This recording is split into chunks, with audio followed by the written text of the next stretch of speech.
Le Conseil des ministres a adopté hier un décret convoquant une session spéciale du Parlement. L'ordre du jour comprendra la notification au Parlement du programme d'exécution de la politique générale de l'État, une PGE qui jusque-là n'a apporté aucun résultat tangible face aux problèmes du peuple. La Société Générale a vendu sa filiale Société Générale Madagascar à la Bread Bank populaire. Les économistes mettent en garde contre l'introduction de cette banque étrangère dans le pays, malgré l'opportunité qu'elle offre. Dans l'actualité internationale, la première ministre du Bangladesh, au pouvoir depuis 2009, a démissionné lundi et fui le pays suite à un mouvement de contestation d'une grande violence. Le chef de file du principal mouvement à l'origine des manifestations a souhaité mardi voir le prix Nobel de la paix, Mohamed Younous, diriger le gouvernement intérimaire.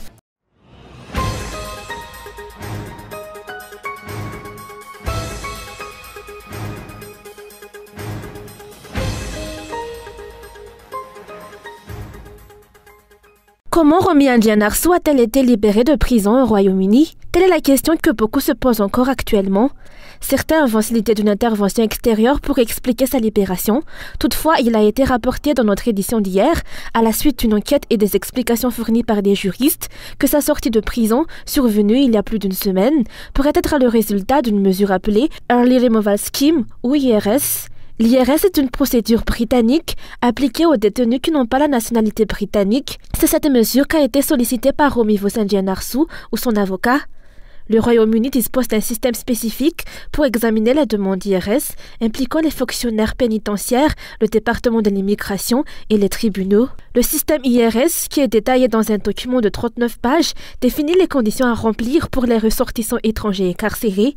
En résumé, l'IRS s'adresse aux détenus étrangers qui ne sont pas incarcérés pour des infractions graves contre l'ordre public et qui ont montré une bonne conduite en prison. Il semble que Romy ait satisfait ces conditions et a été libérée après avoir signé plusieurs clauses, notamment des engagements sur les conséquences en cas de non-respect des règles. Avant sa libération, elle a été informée de ces clauses. Les autorités pénitentiaires décident généralement si un détenu étranger peut bénéficier de l'IRS, en calculant la peine déjà purgée et la peine restante, puis en informant le ministère de l'Intérieur. La décision du gouverneur de la prison joue un rôle crucial dans l'octroi de cette mesure. En ce qui concerne Romy sa peine a été suspendue à la date de sa sortie, ce qui signifie qu'elle a été libérée après avoir purgé 11 mois sur une peine totale de 3 ans et 6 mois. Elle n'est pas acquittée de ses charges et est toujours coupable de délit de corruption. Si elle retourne au Royaume-Uni, elle sera arrêtée pour purger le reste de sa peine, soit 31 mois supplémentaires, avec un risque d'augmentation de peine allant jusqu'à 5 ans pour violation des conditions de l'IRS et des lois britanniques sur l'immigration, plus une amende. L'IRS a été mise en place en partie pour faire face à la surpopulation des prisons au Royaume-Uni. Les soupçons persistent quant au fait que cette mesure ait facilité la libération de Romy ancienne directrice de cabinet de la présidence de la République, coupable de corruption. Ainsi, si elle retourne au Royaume-Uni, elle sera tenue de purger les 31 mois restants de sa peine.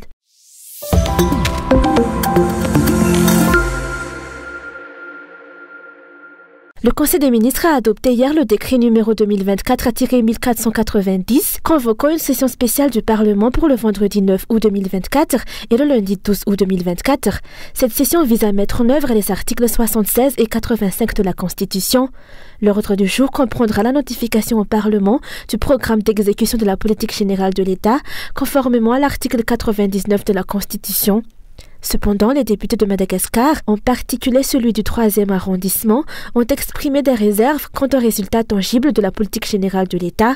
Ils soulignent que cette politique n'a pas apporté de changements significatifs dans la vie sociale des Malgaches, ni au cours des dernières années.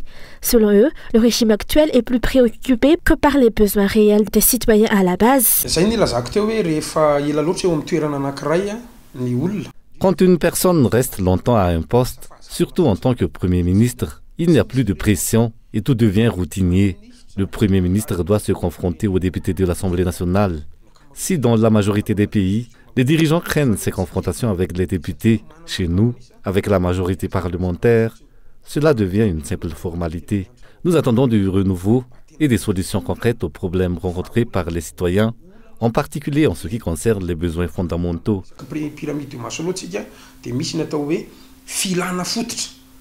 Selon les explications, les dirigeants actuels doivent changer de politique et abandonner les pratiques de népotisme dans la composition du nouveau gouvernement. Rappelons que le président gouvernemental de Christian Tse a démissionné il y a moins d'un mois. Christian Tse a été reconduit au poste de Premier ministre 2 jours après cette démission. La question que se posent les observateurs est la suivante. Le nouveau gouvernement sera-t-il établi lors de cette session spéciale ou sera-t-il encore retardé en attendant que les dirigeants soient prêts?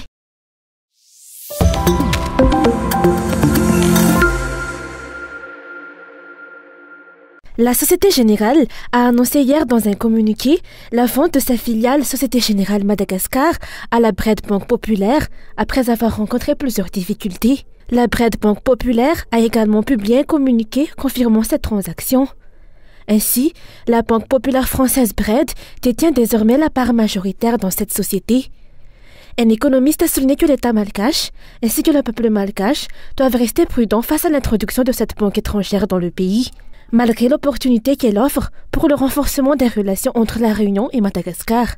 Il est important de prévenir toute situation pouvant conduire à une colonisation de terres semblable à ce qui s'est produit en 1972. L'enjeu pour la Bred à Madagascar réside dans le fait qu'il s'agit de la Banque des territoires d'outre-mer français, avec une filiale légalement présente à La Réunion. Les Français cherchent donc à renforcer les relations entre Madagascar et La Réunion. Une des missions de la Bred est d'accompagner les investisseurs et opérateurs réunionnais dans leur expansion à Madagascar. Cependant, malgré ce renforcement des relations entre les deux territoires, il est crucial de rester vigilant pour éviter une nouvelle forme de colonisation de terres, semblable à ce qui s'est produit à Sakai en 1972. La Bred est une banque spécialisée, tandis que la Société Générale est une banque plus généraliste en termes de services bancaires. La Société Générale, moins impliquée dans la stratégie régionale, connaît moins bien le terrain par rapport à la Bred, qui est activement engagée. Selon l'accord, la Bred Banque Populaire reprend l'intégralité des activités de la filiale, ainsi que tous ses clients et partenaires. Le montant de la transaction n'a pas été divulgué, mais l'économiste note que la BFV Société Générale a également une histoire notable. La BFV a été privatisée en 1998 et a été reprise par la Société Générale.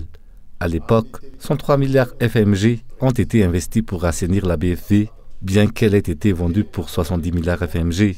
Il avait été promis que le coût de l'assainissement serait remboursé par l'acheteur, mais cela n'a pas eu lieu. La BFV a donc été cédée à la Société Générale à un prix symbolique.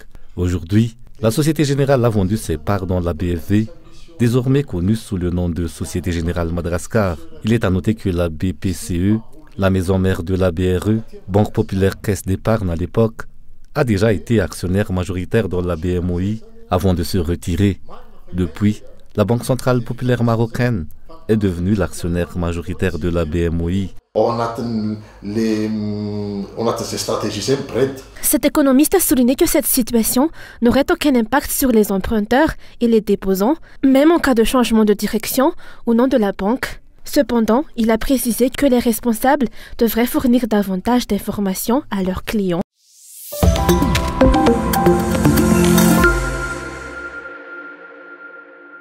La monnaie nationale continue de se déprécier par rapport au dollar et à l'euro. Actuellement, 1 euro vaut 4 940 AGH et 1 dollar 4 554 AGH. Cette dépréciation persiste en raison d'un déficit chronique de la balance commerciale à Madagascar où les importations surpassent largement les exportations. De plus, la balance des paiements qui mesure l'argent entrant et sortant du pays est également déficitaire. L'absence d'aide financière extérieure contribue à maintenir la faiblesse de la monnaie. Le gouvernement manque de politique claire concernant la création de réserves de change et de réserves en or monétaire, ce qui n'aide pas la valeur de l'AGH. Tant que le gouvernement ne mettra pas en place des mesures efficaces pour augmenter les exportations et réduire les importations, l'AGH continuera de se déprécier.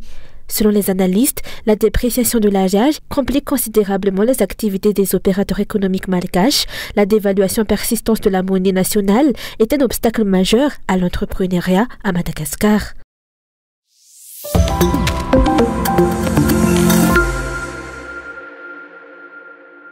Un couple de gardiens d'une résidence appartenant à un étranger a été attaqué hier à Malanzar par un prisonnier récemment libéré et ses complices. Après avoir volé l'argent et le matériel de la maison, les agresseurs ont tué les deux époux de façon violente.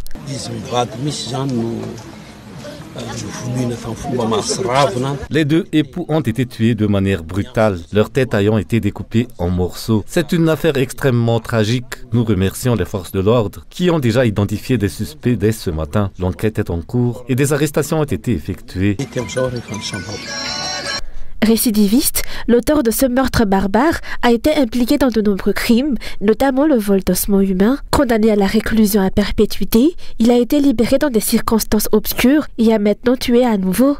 Un enfant caché dans son lit lors de l'attaque a été témoin des actes des voleurs et a permis leur arrestation. L'affaire est actuellement entre les mains des autorités locales. Toujours à Malanzar, plus de 80 maisons ont été détruites par un incendie accidentel exacerbé par la sécheresse dans la région samedi soir dernier. À la suite de cette catastrophe, environ 440 personnes se retrouvent actuellement sans abri.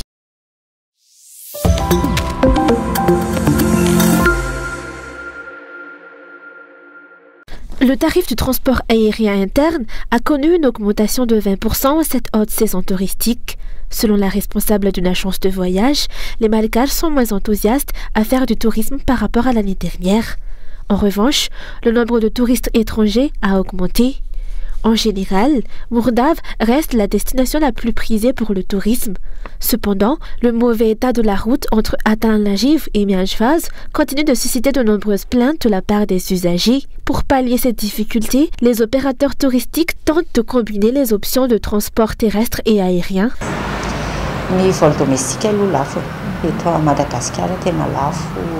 Le vol domestique à Madagascar est cher et peu de gens peuvent se le permettre, y compris les touristes nationaux et étrangers qui trouvent également les tarifs élevés. C'est pourquoi nous proposons un trajet aller en voiture et un retour en avion. Les touristes nationaux, lorsqu'ils le peuvent, préfèrent voyager en voiture. Nous recevons toujours des réclamations à cause de l'état des routes. Par exemple, un client refusait de prendre l'avion pour se rendre à Mourdav. Nous avons donc dû faire le trajet Tana-Mourdav en voiture aller-retour. Ce trajet doit être divisé en deux segments en raison de l'état déplorable de la route Tana-Mianjvaz et Mianjvaz-Mourdav. Les clients se plaignent particulièrement de la portion Tana-Mianjvaz. Nous les informons toujours à l'avance de la mauvaise qualité de la route. Pour ce trajet, nous devons partir très tôt le matin, vers 6 heures, ce qui implique de prendre le petit déjeuner vers 5 heures. Petit déjeuner, un petit marin. Face à ce problème, les opérateurs touristiques se retrouvent impuissants. Ils ne peuvent qu'engager des discussions préalables avec les clients pour leur expliquer la situation et les rassurer dans la poursuite de leur projet de voyage. Nous nous efforçons toujours de rassurer nos clients en leur expliquant la réalité. Nous leur offrons des alternatives telles qu'un aller en voiture avec un retour en avion ou inversement. Il est difficile pour nous de remonter l'offre en raison de la concurrence. Nous nous appliquons à trouver le juste milieu entre les circuits proposés et les tarifs, tant pour les clients nationaux qu'internationaux. Outre Mourdav, le circuit vers le sud de l'île par la route nationale numéro 7 attire également de nombreux touristes étrangers. Actuellement, peu de gens peuvent se permettre le coût élevé du transport aérien. La réhabilitation des routes nationales mérite donc une attention particulière afin de revitaliser le secteur touristique local.